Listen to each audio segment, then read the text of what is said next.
በስመ አብ ወወልድ ወመንፈስ ቅዱስ አሐዱ አምላክ። ይትባረክ እግዚአብሔር አምላከ አበዊነ ስቡሕን ይውት ወልዑልን ይውት ለዓለም። የተወደዳችሁ የክርስቶስ ቤተሰቦች፣ የድንግል ማርያም አስራት በኩራት ልጆች፣ የቅዱሳን ወዳጆች በኃያሉ በልዑል እግዚአብሔር ፍጹም ሰላም እላችኋለሁ። እንደምን አላችሁ? እንደምን ሰነበታችሁ? አይሾሙት ንጉሥ አያበዱት ባለጸጋ አምላካችን እግዚአብሔር በሰላም በሕይወት በጤና ስለጠበቀን ከዘመን ወደ ዘመን ስላሸጋገረን ስለማይነገር ስጦታው ስሙ ለዘላለም የከበረና የተመሰገነ ይሁን። ዛሬ አምላካችን እግዚአብሔር እንደፈቀደ የምንማማርበት የትምህርታችን ርዕስ የሚሆነው በመከራ ታገሱ የሚል ይሆናል። ይህንን ኃይለ ቃል የምናገኘው በሐዋርያው ቅዱስ ጳውሎስ ለሮሜ ክርስቲያኖች በላከው መልእክቱ ሮሜ ምዕራፍ 12 ቁጥር 12 ላይ ነው። በዛሬው ዕለት በርካታ ቅዱሳን ታስበው ይውላሉ። ከነዛ በርካታ ቅዱሳን መካከልም አንዱ ሊቁ ቅዱስ ዲዮስቆሮስ ነው። እሱን ቤተክርስቲያን ታስበዋለች መስከረም 7 ቀን ማለት ነው። በመከራ ታገሱ ሐዋርያው ቅዱስ ጳውሎስ የተናገረው ኃይለ ቃል ነው። ክርስትና ያለ መከራ፣ ክርስትና ያለ ፈተና፣ ክርስትና ያለ ትዕግስት፣ ክርስትና ያለ ውጣ ውረድ፣ ክርስትና ያለ ድካም፣ ክርስትና ያለ ጭንቀት፣ ክርስትና ያለ መራብ፣ ክርስትና ያለ መጠማት ዋጋ እንደማይኖረው፣ ክብር እንደማይኖረው፣ ዋጋ የሚኖረው ክብር የሚኖረው ግን በመከራ መታገስ፣ በፈተና መታገስ፣ በችግር መታገስ፣ በተስፋ መጽናት፣ በጽኖት መበርታት ሲኖር ብቻ ዋጋ እንደሚያስገኝ ሐዋርያው ቅዱስ ጳውሎስ ይነግረናል። እንግዲህ ዛሬ በዚህ የመጽሐፍ ቅዱስ ኃይለ ቃል መነሻ በማድረግ የታላቁን ሊቅ ቅዱስ ዲዮስቆሮስን ሕይወቱን፣ ታሪኩን እና ትምህርቱን ቀንጨብ አድርገን በተወሰነ መንገድ ለማየት እንሞክራለን። እንግዲህ ዲዮስቆሮስ ማለት ተወካፌ መከራ መስቀል ማለት ነው። ትርጉሙ ዲዮስቆሮስ ማለት ተወካፌ መከራ መስቀል፣ መከራን የሚቀበል አምላካችን ክርስቶስ እንደተናገረው የሚወደ ቢኖር መስቀሉን ተሸክሞ ይከተለኝ እንዳለው የመከራ መስቀሉን ተሸክሞ የተከተለ ቅዱስ አባት ነው። የዲዮስቆሮስ በእስክንድርያ ሊቀ ጳጳስ ሆኖ የተሾመ ነው። 25ኛ ሊቀ ጳጳሱ ነበረ። በመንበረ ማርቆስ ሲቆጠር 25ኛ ሊቀ ጳጳስ ነው የነበረው። ዲዮስቆሮስ በዚህ በ5ኛው መቶ ክፍለ ዘመን የነበረ ቅዱስ አባት ነው። ይህ ሰው በሃይማኖት የተመሰከረለት ሃይማኖቱን አጽንቶ የጠበቀ የከበረ ታላቅ የእግዚአብሔር ሰው እንደነበረም ታሪኮቹ ያስረዳሉ። እንግዲህ ዲዮስቆሮስ የእስክንድርያ ሊቀ ጳጳስ በሆነበት በዛ ሰዓት የሊቀ እስክንድርያ ፓትርያርክ በነበረበት በዛ ሰዓት ብዙ በርካታ መናፍቃን ተነስተዋል። ቀደም ሲል በዘመነ እለእስክንድሮስ ፓትርያርክነት አሪዎስ ተነስቶ ነበረ። ከዛም እነ አትናቴዎስ አወገዙት። ከዛም በኋላ እነ ንስጥሮስ ተነስተዋል፣ እነ መቅዶኒዎስ ተነስተዋል፣ እነ አውጣኪ ተነስተዋል። ሌሎችም በርካቶች መናፍቃንን መጥቀስ ይቻላል። ወልድ ፍጡር ያለ አሪዎስ ተነስቷል። መንፈስ ቅዱስ ሕጹጽ ያለ መቅዶኒዎስ ተነስቷል። ክሌ ሁለት አካል ሁለት ባህሪ ያለ መቅዶኒዎስ ተነስቷል። እንደገና ደግሞ አንድ አካል አንድ ባህሪ በሚል ስያሜ ውስጥ ነገር ግን መለኮት ስጋን ዋጠው መጠጠው የሚል አውጣኪ ተነስተዋል። ከዚህም በኋላ ደግሞ የመጨረሻው ለቤተክርስቲያን መከፈል ምክንያት የሆነው የሊዮን የክሌ ባህሪ ትምህርት ነው። የሊዮን የክሌ ባህሪ ትምህርት ነው። ሊዮን የሮም ቤተክርስቲያን ፖፕ የነበረ ወይም ደግሞ ፓትርያርክ የነበረ ነው በዛ ጊዜ። ስለዚህ በዛ ሰዓት የነበረው ከዛ በፊት የነበረው ዓለም አቀፍ ጉባኤያት ስንመለከት ቤተክርስቲያን መናፍቃንን የሚገሰጹትን ገሰጻ፣ የሚመከሩትን መክራ፣ የሚመለሱትን መልሳ፣ የማይመለሱትን ደግሞ አውግዛ፣ ትምህርታቸውንም ግብራቸውንም አውግዛ ከቤተክርስቲያን ትለይ ነበረ። በዚህ በ451 ዓመተ ምህረት በ5ኛው መቶ ክፍለ ዘመን የተፈጠረው ግን እጅግ በጣም አሳዛኝና የሚያስከፋ ቤተክርስቲያን ለሁለት የከፈለ ነገር ነው የተፈጠረው። ታሪኩን ባጭሩ ለማንሳት ያክል በዛን ሰዓት የሮም ፖፕ ሊዮን የነበረው። የሮም ንጉሠ ነገሥት ደግሞ መርቅያን ወይ መርቅያኖስ ይባላል። የንጉሱ ሚስት ንግስቲቱ ደግሞ ብርክሊያ ትባላለች። በዚያን ሰዓት የሮሙ ፖፕ ዓለም አቀፍ ጉባኤ እንዲሰራ አዟል። የውስጥ ለውስጥ ያስኬደው የነበረው የተረፈ ንስጥሮሳዊ ትምህርቱን ለማስቀጠል እንዲመቸው ምቹ ሁኔታዎችን እየጠበቀ የነበረ ሰው ነው። በንጉሱ ቴዎዶሲዎስ ዘመን ይህ ጉባኤ እንዲካሄድለት ፈልጎ አልተሳካለትም ነበረ። በኋላም የእሱ ብጤዎች የእሱን አስተምሮ የሚደግፉ ሰዎች መንግስቱን ሲቆጣጠሩት ንጉስ ሲሆኑ ንግስት ሲሆኑ ግን ዓለም አቀፍ ጉባኤ እንዲጠራ አድርጓል ማለት ነው። እንግዲህ በዚህን ሰዓት የሮም ንጉስ የነበረው መርቅያን ወይም መርቅያኖስ አዋጅ አሳውጇል። አዋጁ ደግሞ ጉባኤ እንዲካሄድ የማድረግ ስራ ነበረ። ዓለም አቀፍ ጉባኤ እንዲጠራ ማለት ነው። የዓለም አቀፍ ጉባኤ ተጠርቷል። በዚህ ዓለም አቀፍ ጉባኤ ደግሞ ትልቁ ሀሳብና ፍላጎት የዲዮስቆሮስን ማሳፈር፣ የሊቁን የቅዱሱን የእስክንድሪያን ፓትርያርክ ዲዮስቆሮስን መለየት፣ ከተቻለም ማውገዝ እና ማሳፈር፣ ከተቻለም ደግሞ ወደ እነሱ አስተምሮ ማምጣት ነበረ ፍላጎታቸው። ዲዮስቆሮስ ቅድም እንዳልኳችሁ ሃይማኖቱ የጸና ምግባሩ የቀና በሐዋርያት ትምህርት የሚያምን የነ ቅዱስ አትናቴዎስን የነ ቅዱስ እለእስክንድሮስን የነ ቅዱስ ቄርሎስን ትምህርት የቀጠለ ያስቀጠለ ሊቅም ቅዱስም አባት ነው እና በዚህ ትምህርቱ በዚህ ህይወቱ ደግሞ እነሱ ደስ አልተሰኙበት ነበርና ያን ጉባኤ ለማዘጋጀት ግድ ብሏቸዋል ማለት ነው። ግድ ብሏቸዋል። የተጠራው ግን በሚገርም ሁኔታ በምንድነው ካላችሁኝ በፓትርያርኮች በቤተ ክርስቲያን በሊቃነ ጳጳሳት በጳጳሳት ሳይሆን በንጉሱ ነበረ ትእዛዝ የተሰጠው እንዲሰበሰቡ ጉባኤ እንዲደረግ ማለት ነው። ይህን የምታዩት እንግዲህ የፖለቲካ ጣልቃ ገብነት በዛም ሰዓት እንደነበረ በቤተ ክርስቲያኗ ላይ የፖለቲካ ጣልቃ ገብነት የነገስታት የመሪዎች ጣልቃ ገብነት በሃይማኖት ላይ እንደነበረ የሚያሳዩ ነገሮች ናቸው። በዚህ በ3ኛው በ4ኛው በ5ኛው መቶ ክፍለ ዘመን በጣም ሰፋ ያለ ጣልቃ ገብነት እንደነበረም ከታሪኮች በተለይ ደግሞ ከዓለም አቀፍ ታሪኮች ላይ የምንረዳው የምንገነዘበው በጣም በርካታ ነገሮች ናቸው ያሉት። እንግዲህ ዲዮስቆሮስ የተባለው ሊቅ ቅዱስ አባት ወልድ ፍጡር በመለኮቱ የሚለውን ሎቱ ስብሐት የአርዮስን ትምህርት የሚቃወም እንደገና ደግሞ የመንፈስ ቅዱስ ሕጹጽ የሚለውን ከአብና ከወልድ መንፈስ ቅዱስ ያንሳል በአካል ያንሳል ብሎ በክህደት የተነሳውን ንስጥሮስን የሚቃወም ነው። እንደገናም ደግሞ በኋላም የተነሳው ያ መናፍቁ እመቤታችን ወላዲተ አምላክ አትባልም ወላዲተ ሰው ነው የምትባለው፣ እንደገናም ደግሞ ክርስቶስ ሁለት አካል ሁለት ባህሪ ነው ያለው ብሎ በምንፍቅና የተነሳውንም ትምህርት የሚቃወም እንደገናም ደግሞ መለኮት ስጋን ውጦታል መጦታል የሚለውን የአውጣኪንም ትምህርት ያወገዘ አባት ነው። በ448 ገደማ ማለት ነው። በ49 ዓመት ገደማ በ449 ዓመተ ምህረት ያወገዘ ነው። እንግዲህ በዚህ ሁሉ በጎ ስራው ግን በነገስታቱ ዘንድ አልተወደደለትም። በተለይ ደግሞ በሮማውያን በፖፑም ዘንድ አልተወደደለትም።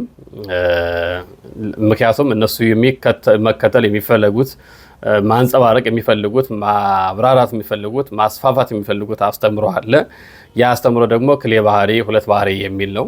በሁለት አካል ሁለት ባህሪ የሚል አስተምሮ የነበረውን የንስጥሮስን አስተምሮ በውስጥ ለውስጥ በአዳራሽ አስገብተው በእልፍኝ አስገብተው በአዳራሽ ያስወጡ ሰዎች ስለነበሩ በአንድ አካል ውስጥ ሁለት ባህሪ የሚል ደግሞ ያሻሻሉ መስለው የመጡ ናቸው። እናም ይህ ጉባኤ ሊካሄድ የተፈልጎ የነበረው በኒቂያ ነበረ። ያ ኒቂያ ደግሞ ቀደም ሲል አርዮስ የተወገዘበት ቦታ ነው። ስለዚህ በዛ ቦታ ላይ ማስኬድ አልተቻለም። ስለዚህ የጉባኤ ቦታ መቀየር ግድ ነበረ። የጉባኤ ቦታ ኬልቄዶን በሚባል ቦታ ላይ እንዲሆን ተወሰነ፣ በንጉሱ ማለት ነው። በዛም ቦታ ደግሞ ከ636 ሰዎች እንዲሰበሰቡ ነው የተደረገው። 636 ሰዎች እንዲሰበሰበው ተደርጓል። ይህም ከሰለስቱ ምዕት እጥፍ ማለት ነው። እንግዲህ ከሰለስቱ ምዕት እጥፍ ማለት ነው። ሰለስቱ ምዕት 318 ነበረ። እንግዲህ ይሄ በሁለት እጥፍ አሳድገው 636 አድርገውታል። በነገራችን ላይ ከንጉሱ የተወከሉ ጉባኤውን እንደፈለጉ የሚዘውሩ እንደ ዳኛ ሆነው የተቀመጡ 18 ሰዎች እንደነበሩም ታሪክ ያስረዳል። ይሄ ማለት በቀጥታ ምንም አይነት ማብራሪያ ሳያስፈልገው የመንግስት ወይም የፖለቲካ ጣልቃ ገብነት እንደነበረውም በስፋት የሚያሳይና የሚያስረዳ ነው። እንግዲህ ሁሉም 636ቱም ከተሰበሰቡ በኋላ ዲዮስቆሮስ 7 ሰዎችን ይዞ በቦታው ተገኝቶ ነበረ እና በጉባኤው ሲታደም ግን እጅግ በጣም የሚገርም ነገሮችን እያየ እየተመለከተ ስለነበረ ይህን ጉባኤ መጥራት ያስፈለገበት ምክንያት ምንድን ነው ብሎ እንዲያብራሩ ሲጠይቃቸው ንጉሱ መርቀያን እንዳዘዘ ነገሩት። በእውነትም ይሄ የንጉሱ ጥሪ የንጉሱ ጉባኤ ከሆነ የእግዚአብሔር ጉባኤ አይደለም ማለት ነው። በንጉስ ጉባኤ ደግሞ ምንም መናገር አያስፈልግም። በእግዚአብሔር ጉባኤ ብቻ ስለ እግዚአብሔር መናገር ያስፈልጋል። ይሄ መንፈሳዊ ጉባኤ ነው ለማለትም አያስደፍርም ብሎ ነገሮችን አንስቶ ተከላክሎ ነበረ ቅዱስ ዲዮስቆሮስ። እናም እነዛ ፈጻሚያነ ፈቃደ ንጉስ ስለነበሩ የሰበሰቡት እንደገና ደግሞ የሊዮንን ትምህርትም እና ሐሳብ ይዘው የመጡ ደቀ መዛሙርት ስለነበሩ በአንድ አካል ሁለት ባህሪ የሚል ትምህርታቸውን ይዘው መጡ። አልሸሹም ዘወር አሉ እንደሚባለው ከቀደመው መናፍቅ ባልተሻለ መንገድ ብዙም ያሻሻለው መስለው ነገር ግን ተመሳሳይ የሆነ ምንፍቅናቸውን ይዘው መጡ ማለት ነው። ያ ማለት ክርስቶስ አንድ አካል ሁለት ባህሪ አለው ብለው የሚያምኑ ናቸው። እነዚህ ክርስቶስ አንድ አካል ሁለት ባህሪ አለው ማለት መለኮት ይገብር ግብረ መለኮት ወተስፊት ይገብር ግብረ ተስፊት የሚል ሐሳብ ይዘው የመጡት መለኮት የመለኮትን ስራ ይሰራል፣ ተስፊት ደግሞ ወይም ስጋ የስጋን ስራ ይሰራል፣ ሰውነት የሰውነትን ስራ ይሰራል። ስለዚህ መለኮትና ስጋ ፍጹም ተዋህዶ የላቸውም እንደማለት ይቆጠራል ማለት ነው። ፍጹም ተዋህዶ የላቸውም። ፍጹም ተዋህዶ ስለሌላቸው መለኮት የመለኮትን ስራ ይሰራል፣ እንደገና ደግሞ ስጋ የስጋን ስራ ይሰራል የሚል ሐሳብ ይዘው ነው የቀረቡት። ያ ማለት በፍጹም ተዋህዶ አለማመናቸውን፣ ፍጹም ሰው መሆኑን፣ ፍጹም አምላክ ፍጹም ሰው መሆኑን አለማመናቸው። አንተ ክርስቶስ ወልደ እግዚአብሔር ሕያው፣ አንተ የሕያው እግዚአብሔር ልጅ ክርስቶስ ነህ ማለት ክርስቶስ ማለት ሰው የሆነ አምላክ የሆነ ሰው ማለት ነው። እና ይህንን አልተረዱም ነበር። የቅዱስ ጴጥሮስን ምስክርነት አልተቀበሉትም ወይም አልተረዱትም፣ አልተገነዘቡትም ነበረ። ማቴዎስ ወንጌል ምዕራፍ 16 ስንመለከቱ አንተ የሕያው እግዚአብሔር ልጅ ክርስቶስ ነህ ብሎ ነበር የመሰከረው።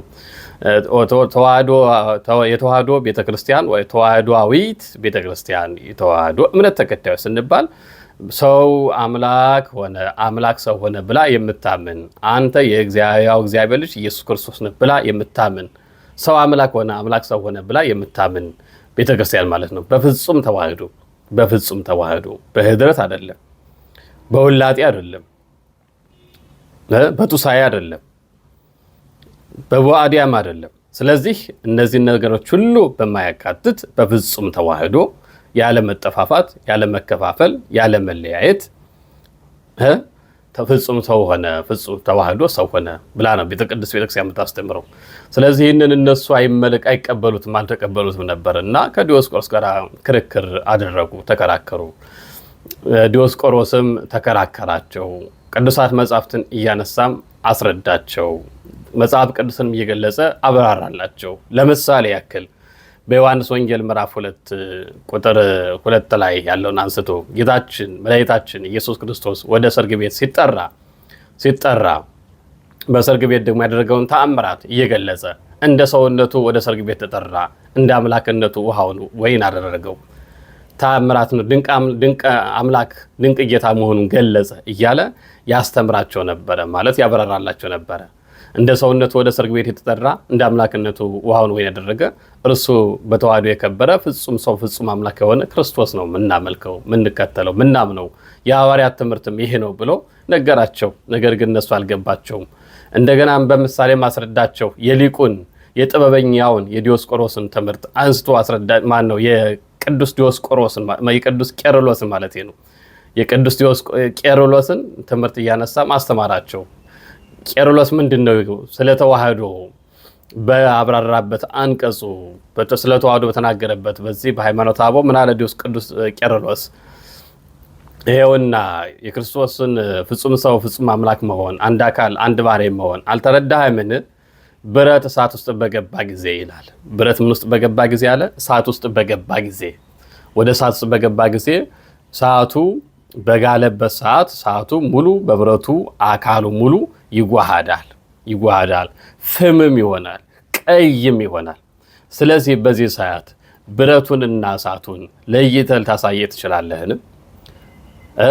ይሄኛው ብረት ነው ይሄኛው እሳት ነው ብለህ መለየት ትችላለህን? ይላል። እውነትስ ይቻላል ወይ? መለየት ይቻላል? የጋለውን ብረት፣ ፍም የሆነውን ብረት፣ ቀይ የሆነውን ብረት፣ እሳት የሆነውን ብረት ይሄኛው ብረት ነው ይሄኛው ደግሞ እሳት ነው ማለት ትችላለህ ወይ? ይቻላል? እንደዛ መለየት ይቻላል? በፍጹም መለየት አይቻልም። ብትነካው ያቃጥላል። የሚያቃጥል ምኑ ነው? እሳቱ ነው። የምትነካው ግን ምኑን ነው? ብረቱን ነው። የምትነካው ብረቱን ነው፣ የሚያቃጥል ግን እሳቱ ነው። ያ ማለት ምን ማለት ነው? በአንድ አካል ውስጥ በአንድ እሳት የራሱ የሆነ ብቻውን ሲሆን ራሱን የሆነ አካል አለው። አካሉ የሚዳሰስ ባይሆንም የማይዳሰስ አካል አለው። እሳት ግን አካል አለው። አካሉ የሚታየው ደግሞ በእንጨቱ ላይ ሲነድ ምን ሲል ነው። ስለዚህ ያ የማይዳሰሰው አካል የሚታየው በእንጨት ላይ፣ የማይዳሰሰው አካል የሚታየው በጋለ ብረት ላይ እንደሆነ ሁሉ መለኮትም በእሳት ይመሰላል ማለት ነው። መለኮትም አካል አለው አይደለም እንዴ? አካል አለው። ለአብ ለወልድ ለመንፈስ ቅዱስ ፍጹም አካል አላቸው አይደል የምንለው? አካል አለው። ግን ያ አካል የሚዳሰስ አካል አይደለም፣ ረቂቅ የሆነ አካል ነው። ነገር ግን ከሶስቱ አካላት አንዱ ወልድ ኢየሱስ ክርስቶስ በተለየ አካሉ ሰው ሲሆን ግን የማይዳሰሰው ዳሰሰ፣ የማይጨበጠው ተጨበጠ፣ የማይታየው ታየ፣ የማይወሰነው ተወሰነ ተብሎ ተነግሯል። ዘይትራይተርየ የማይታየው ታየ፣ የማይገሰሰው ተገሰሰ፣ የማይዳሰሰው ተዳሰሰ ማለት ነው። ስለዚህ ብረት የትስፊት የሰውነት ምሳሌ ነው። የሰውነት ምሳሌ ነው። እሳት የመለኮት ምሳሌ ነው። የመለኮት ምሳሌ ነው። ስለዚህ ብረትና እሳት ተዋህዶ አንድ አካል እንደሆነ ሁለት አካል እንደማንላቸው፣ ነገር ግን በዛ ውስጥ ብረትነት አካሉ እንዳለ፣ የብረትነት ባህሪው እንዳለ፣ የእሳትነት አካሉን ባህሪውም እንዳለ ማለትም የሚያቃጥለው እሳት እንደሆነ ሁሉ በመለኮትም ፍጹም ሰው በሆነ ጊዜ ሰው መሆኑ ሳይለወጥ አምላክነቱም ሳይለወጥ በተአቅቦ ፍጹም ሰው ፍጹም አምላክ ሆኗል። አምላክ ወደ ሰውነት አልተቀየረም፣ ሰውም ደግሞ ወደ አምላክነት አልተቀየረም። በተአቅቦ ግን ምን ሆነ?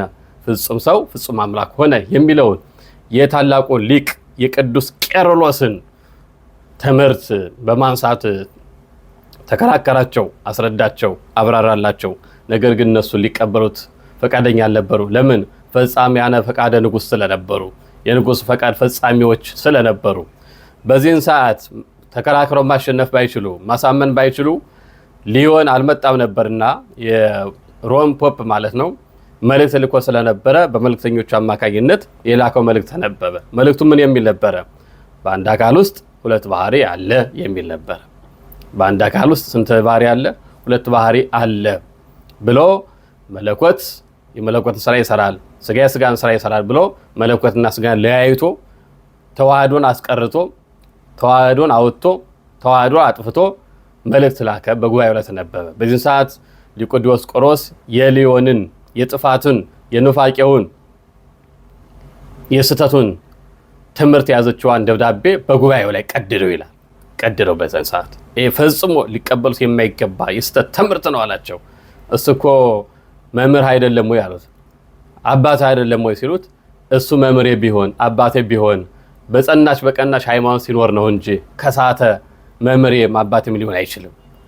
ሰውት አባት ሊኖር አይችልም። የንፋቂ አባት ሊኖር አይችልም። የስተት አባት ሊኖር አይችልም። የጥፋት አባት ሊኖር አይችልም። ካጠፋም አባታችን ሊሆን አይችልም። በእውነተኛው መንገድ የሚመራ በእውነተኛው መንገድ የሚያሳይ ወደ ጽድቅ መንገድ የሚመራ ትክክለኛ መንገድ የሚያሳይ ከሆነ እሱ አባታችን ነው። ወደ ገደል የሚከት የስህተት ትምህርት የሚያስተምር እንክርዳድ የሚዘራ እሱ አባታችን አይደለም፣ ሊሆንም አይችልም። ወገኖች አስተምሩ፣ አስተውሉ። ማስተዋል ያስፈልጋል። መስቀል የያዘው ሁሉ፣ ቆብ ያጠለቀው ሁሉ፣ ቀሚስ የለበሰው ሁሉ፣ ሻሽ የጠመጠመው ሁሉ፣ መስቀል ያደረገው ሁሉ እሱ የቤተክርስቲያን አባት ሊሆን አይችልም። የቤተክርስቲያን መምህር ሊሆን አይችልም። የቤተክርስቲያን አገልጋይ ሊሆን አይችልም። እውነተኛ መምህር የእግዚአብሔርን ቃል የሚናገር ከእግዚአብሔር የተላከ የእግዚአብሔርን ቃል ይናገራል። የእግዚአብሔር ቃል ደግሞ የነጠረ ነው ይላል።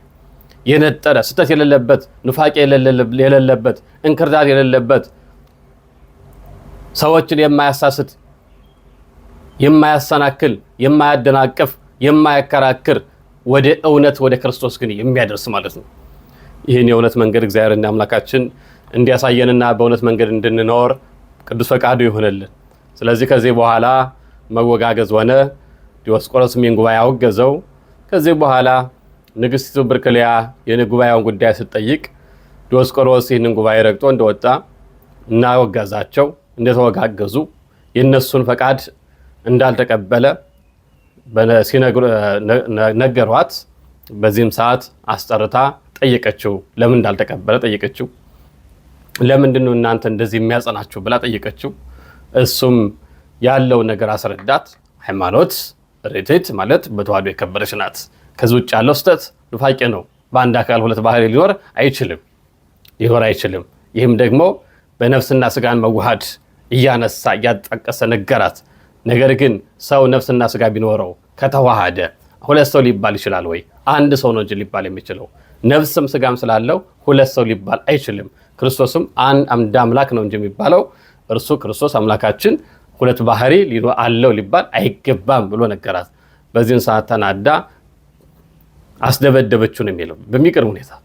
ይህን ቅዱሱን አባት አስደበደበችው። ጺሙ እስኪነጭ ጥርሶቹ እስኪወልቁ ድረስ አስደበደበችው። በዚህን ሰዓት ዲዮስቆሮስ እንዲህ አለ። ዛቲ ኢቲ ፍሬ ሃይማኖት ንጹሕ ፍሬ ሃይማኖት። ይቺ የሃይማኖት የእምነት የጽናት የጥንካሬ የቅንነት የደግነት የመልካምነት የሃይማኖት ምስክር ናት እና ተቀበሉ እንካችሁ ብሎ በእስክንድርያ ለሚኖሩ ምዕመናን ላከላቸው ይላል። የወለቁ ጥርሶቹንና የተነጩ ጺሙን ላከላቸው ይላል። ከዚህም በኋላ ይህ አባት እንግዲህ ዓለም አልተገባንምና እንዳለው ሐዋርያው ቅዱስ ጳውሎስ ዓለም አልተገባቸውምና እንዳለው እነዚህ ቅዱሳን እነዚህ ደጎች እነዚህ መልካሞች ይህ ዓለም ሁልጊዜም ይቃወማቸዋልና ስለሚቃወማቸው እሱንም ተቃወሙት። ወደ ደሴተ ናግራ የሚባል ቦታ አጋዙት። ወደዛ ቦታ ደሴተ ጋግራ ወደሚባል ቦታ አጋዙት። ወደዛ ወሰዱት። በዛ በጾም በጸሎት በስግደት በምግባር በቱርፋት ሲጋደል ኖሮ ብዙ ድርሳናትን ደርሶ ብዙ መከራን ተቀብሎ ዛሬ መስከረም 17 ቀን ከዚህ ዓለም ድካም ያረፈበት ዕለት ነው። በረከቱን በሁላችን ላይ ያሳድርብን። ይህ ታላቅ ቅዱስ የሆነው ዲዮስቆሮስ ብዙ ድርሳናትን ደርሷል። ብዙ ድርሰቶችን ደርሷል። ብዙ መጽሐፍቶችን ጽፏል። ብዙ መከራን ተቀብሏል። ሃይማኖትን አጽንቷል። ከዛስ በኋላ የሃይማኖቱ ዋጋ የድልን አክሊል ወደሚሰጠው ወደ ክርስቶስ ተጠራ። ሃይማኖትን ጠብቄያለሁ አለ እንደ ጳውሎስ። ሩጫዬን ጨርሻለሁ፣ መልካሙን ተጋድያለሁ ብሎ የተጋደለበትን ዋጋ የማያስቀር እግዚአብሔር ክርስቶስ አምላካችን ጠራው፣ ወደ እሱም ተጠቀለለ። ስለዚህም በመከራ ታግሶ በመጨረሻ የማያልፈውን የእግዚአብሔር መንግስት ወረሰ። የሚያልፈውን በማያልፈው፣ ጊዜያዊን በዘላለማዊ፣ ምድራዊን በሰማያዊ ለውጦ ቀይሮ መከራውን ሁሉ ታግሶ ንጉሥ የወደደውን ዘመን የወለደውን ልቀበል ሳይል ራሱን ምርጫውን ክርስቶስን ብቻ አድርጎ ስለ እውነት የኖረ ቅዱስ አባት ነው እና ዲዮስቆሮስ። አምላካችን እግዚአብሔር የዚህን ቅዱስ አባት በረከት በሁላችን ላይ ያሳድርብን። እኛም እንደዚህ ቅዱስ አባት በእምነታችን ጸንተን በምግባራችን ቀንተን መናፍቃን፣ አላውያን፣ አሕዛብ፣ ከሃዲያን በመንገዳችን ላይ ቆመው ሳያስቱን ሳያስተነካክሉን በጸናች በቀናች ርትዕት ተዋሕዶ ሃይማኖት ኖረን የመንግስቱ ወራሾች እንድንሆን አምላካችን እግዚአብሔር እርዳን። ወስብሐት ለእግዚአብሔር አሜን።